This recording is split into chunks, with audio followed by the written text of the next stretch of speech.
If you've got squeaky floors under your carpet or under hardwood, linoleum, or laminate like this,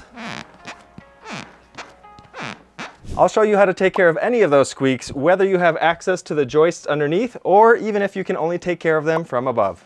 The best place to start is always underneath if you have access to it. Whether that's a crawl space or perhaps an unfinished basement, if you can get down there, that's where you'll be able to solve the problem the best and avoid any issues. Have a helper stand up top and jump up and down or make whatever noises they need to get that squeak so you can see exactly where it is.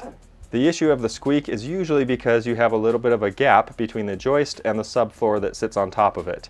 There's a deflection that happens. Basically, that subfloor is moving up and down, causing some friction, and that squeak is usually caused by the subfloor rubbing against the nails that aren't properly seated in. So to fix that, you can take a wood shim like this, put a little bit of glue on the end of it, and then slide that into the gap. You want to be careful not to push this in too far. You're not trying to expand the gap, just to fill it. Once that's in, use a blade to score it and then snap it off. Be sure to check along the length of the joist to see if there are other places that need it, as you may need to use multiple shims to take care of the problem.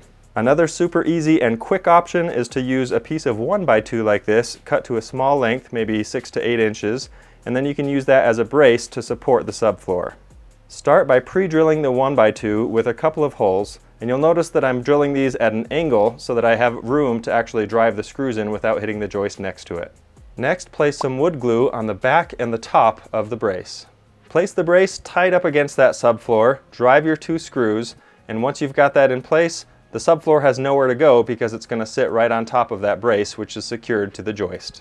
Now, if you don't have access to your floors from underneath where you can see the joists and everything, you still have the option to fix everything, especially under carpet here, for example, from up above. Now, this might be kind of intimidating to people because we're going to be removing the carpet and then putting it back.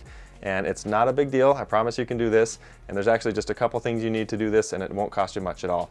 So the proper way to do this is to access the subfloor underneath so we can see where it connects to the joists underneath that. So we're going to start by removing the carpet, and a couple of sets of pliers make that a lot easier. So you can start in the corner and then just pinch the carpet and then pull it up, and it will start to release from the tack strips all the way around.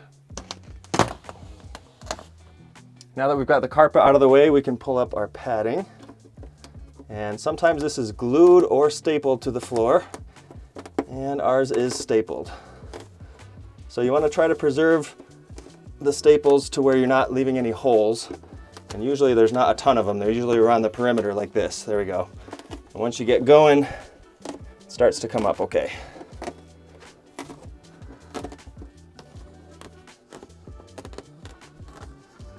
So now we have our whole floor here, including this carpet blade knife that was left behind for us. Excellent, bonus. So the screws we're using are 1.5 inch, and these are GRK R4s. These are great. You can find them at the hardware store. I'll put some links in the description to these as well. So this is the kind of thing we're looking for. First of all, we've got a joint here, and this should be sitting on top of a joist where these two butt together. But also, look, you've got all these little holes where you can see that the hammers were trying to toenail those things into the joist. Those are pretty far spread out, more than they ought to be. But then you can see over here it continues with this line, and so that's where the nails were put in. Ideally every 8 inches is how often they should be in there. And then these joists are typically going to be placed every 16 inches. So I've got one there, I've got another one right here at 16, I've got another one here at 16, going right here. I can see a hammer holes here and all the way down. Typically you can rely on a 16-inch grouping for each of your joists. Now, because I can see where that joist is, I'm just going to drive these in, and I'm going to try to put these about every 8 inches. So I'm just going to keep placing these. Now, if you've got a joint like this, you want to toenail it in to the joist underneath. So you're going to put a little bit of an angle on it like that. And again, you can always feel if it's grabbing on, it'll just spin freely if you don't get it. You hear that? There's nothing there. So that really pulled it down to where that squeak was before. So now that I've got this joist done, I'm going to do the same thing on all of these other joists here. And while you've got your carpet pulled up, just get any area where there's traffic. If your foot is going to be stepping on it, just take care of it while you've got everything prepped here. Next up, we need to remove all of the staples that were there before. And then you can choose from there if you want to put staples back in. I've got a handy little staple gun here that I can use to do that. Sometimes people will actually glue the padding in, but I don't recommend that. You just want to get it back to a fully functional state like it was before.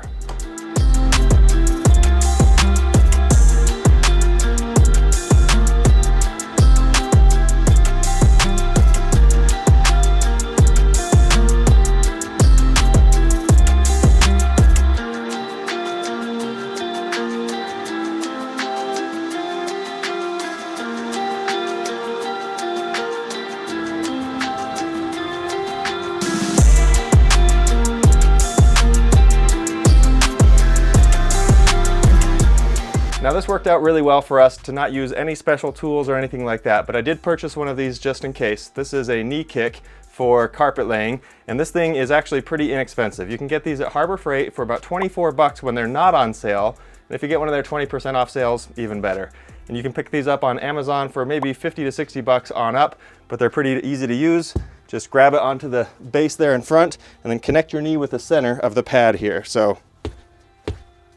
And that'll help push that carpet right up against the wall, and you can hook it on the tack strip.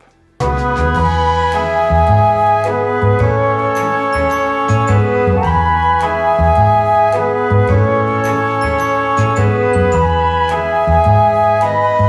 if you've got laminate or hardwood or linoleum, there are a few steps you can take even if you don't have access to it from underneath. So in this case, we've got pretty bad deflection right here. It's able to sink down. So sometimes it's actually just the two boards that are rubbing against each other in cases like this, and that could be tongue and groove or an interlocking system. And sometimes they just need to be lubricated at the joint. So we're gonna start with that. That's by far the easiest thing to try to treat, and we'll see if that takes care of it. If not, we've got a couple of other options. So to do this, we're just gonna use this bike lube, and this is wax-based. That's kind of important.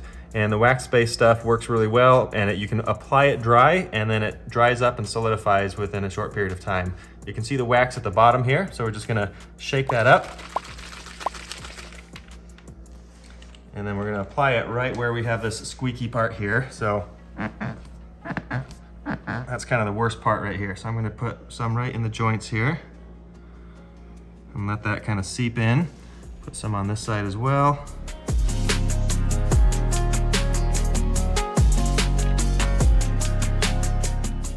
Now once that's applied, you can step on it and try to get that to seep in.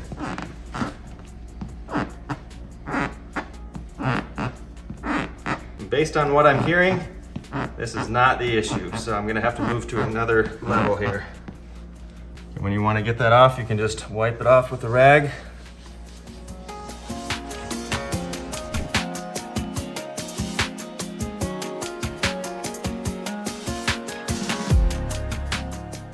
Now if you try a stud finder on this, you're really not going to be able to find much typically, even on a deep scan mode. But what you can use are your registers if you have those on the floor. So on this one, we lift up the register, and sometimes you can actually just see right there where the joist is. In this case, everything's pretty well covered up, so I can't quite see. So I'm going to use a pry bar and just gently loosen up a couple of these nails that are here. There's one right there. I'm not sure if this will show up on camera at all or not, but I can see the joist over on the left side there. And then right down there, you can kind of just barely see it back there, but it's just right pretty much up against where this register is. So it looked like one was right about here, and the other one was a little further away, maybe over here. And we can use our tape measure to verify that. So if we've got one there and the other one just over there, that makes sense. So that gives us our 16 inches. And so you can actually just use the grooves in the floor to help you line that up with where the crack is and where the squeaking is. So now that we've identified our two joists, these are 16 inches on center, just like they ought to be, so we know we're in the right place. We're gonna use the Squeak No More kit, and I've used this on several projects in the past, and these screws have a little special snap-off point, and then you use that in conjunction with this fixture. We've got a hardwood fixture, a softwood fixture, and then we're gonna use the softwood on this one, and we're gonna drive a screw right down in there. And we've got a special bit that comes with it that it's got a collar that will stop it at just the right place so that it can snap off just below the surface. Do you see it lifted up right there? There we go, and then it pulls it right back down. Now it leaves a screw like that, and then it's got this little break-off fixture here that we can slide in there, and then you just rock it to the side, and off it goes. Okay, so that's gone. And now we're gonna do the same thing over on this side, and we might have to do a few of these to take care of this. And then, oh wow, that is already way less than it was. So I'm gonna do a couple more around here on those joists, and we'll see if we can get that totally eliminated. Okay, now that we've got 6 of them in there, look at that. No more squeak. I've purchased some laminate floor putty here. I'm gonna go with this darker one and see how that looks. There we go. Okay, I'm just gonna fill that in. So now we're just gonna get that excess off there. There we go. I bet you can't even see where those are anymore, so that kind of takes care of that. But best of all, even stepping on it, no squeaks. Now lastly, if you have a squeak underneath your tile, there's one simple solution to this. Fire in the hole!